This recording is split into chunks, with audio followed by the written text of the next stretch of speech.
Hallelujah. स्वागत है आप सबका मेरी भविष्यवाणियों की पुस्तक में। तो आइए हम आज के पवित्र वचन को पढ़ेंगे जो कि परमेश्वर के दास प्रेरित अंकुर यूसुफ नरूला जी के द्वारा लिखा गया है। अपने अतीत को कभी न भूलें।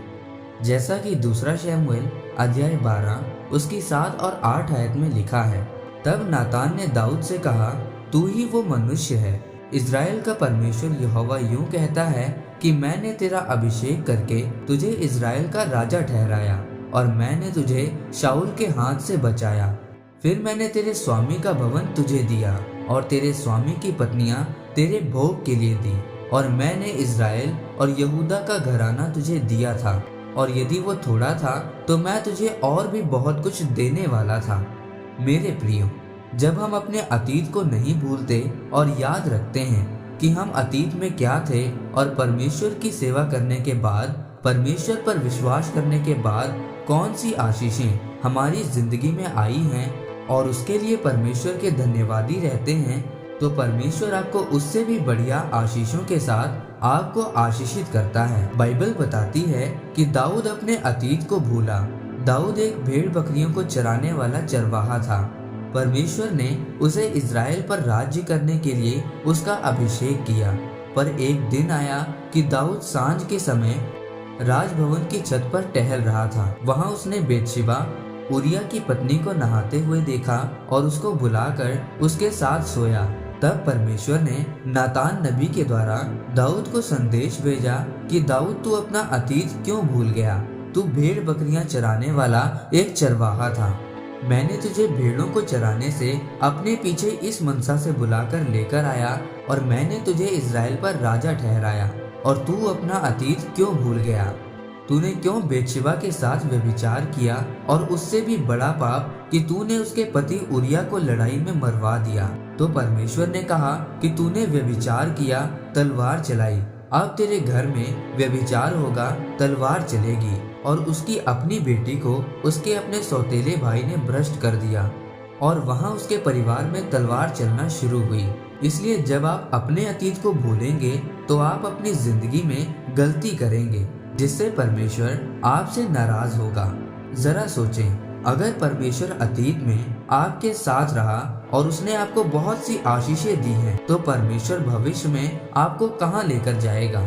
अगर आप अपने अतीत की ओर ध्यान देंगे कि परमेश्वर ने आपको बचाया, सुरक्षित रखा, आशीषित किया, तो परमेश्वर आपकी जिंदगी में और भी बड़े कामों को करेगा। याद रखें, परमेश्वर ने बहुतों को उनको उन्हीं के स्थान से हटा दिया जब उन्होंने ये समझा कि हम अपनी बल बुद्धि और ताकत से वहां पहुंचे हैं। आपको हमेशा याद रखना है कि जिस स्थान पर आप हैं, जो आशीष आपके पास है, आप उसके काबिल नहीं थे। परमेश्वर अतीत में आपके साथ था, इसलिए आप यहाँ पर पहुँचे हैं। अगर आज एक विश्वासी के जीवन में दुख और मुसीबत है और परमेश्वर उसके जीवन में काम करता है और परमेश्वर उसे गवाही के साथ खड़ा करता है, पर अगर वो विश्वासी उस गवाही को भूल जाता है और परमेश्वर का धन्यवाद नहीं करता, फिर कुछ समय बाद उसके जीवन में उससे भी बड़ी मुसीबत आती है। इसके लिए वो संघर्ष करता है। मेरे प्रियो, उस विश्वासी के जीवन में बड़ी मुसीबत आने का कारण ये है कि वो अपने अतीत में किए गए उस काम को जो परमेश्वर ने उसकी जिंदगी में किया है, भूल गया है। अगर उस गवाही के लिए परमेश्वर का धन्यवादी रहता तो उसके जीवन में वो बड़ी मुसीबत कभी ना आती। इसलिए जब हम परमेश्वर के धन्यवादी नहीं रहते और उसके अनदेखे हाथ को नहीं पहचानते, तो परमेश्वर इंतजार करता है आपको अगली आशीष देने के लिए। और जब हम परमेश्वर के धन्यवादी रहते हैं, तो परमेश्वर पिछली आशीष से भी बड़ी आशीष को हमारी जिंदगी में भेजता है। इसलिए मेरे प्रियो, अपने अतीत को कभी ना भूलें, ताकि परमेश्वर आपको और आगे लेकर जा सके।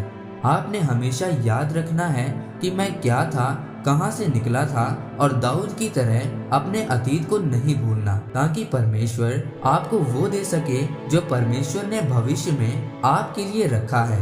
इस वचन के द्वारा परमेश्वर आपको आशीषित करे। आमीन। आइए परमेश्वर के दास के द्वारा लिखे गए इस अंगीकार को आप मेरे साथ एक मन होकर करें। सर्वशक्तिमान परमेश्वर, मैं आपके इस वचन के लिए आपका धन्यवाद करता हूँ। परमेश्वर, मैं अंगीकार करता हूँ कि मैं अपने अतीत को कभी नहीं भूलूंगा। आपकी दी हुई आशीषों के लिए हमेशा आपका धन्यवादी रहूंगा।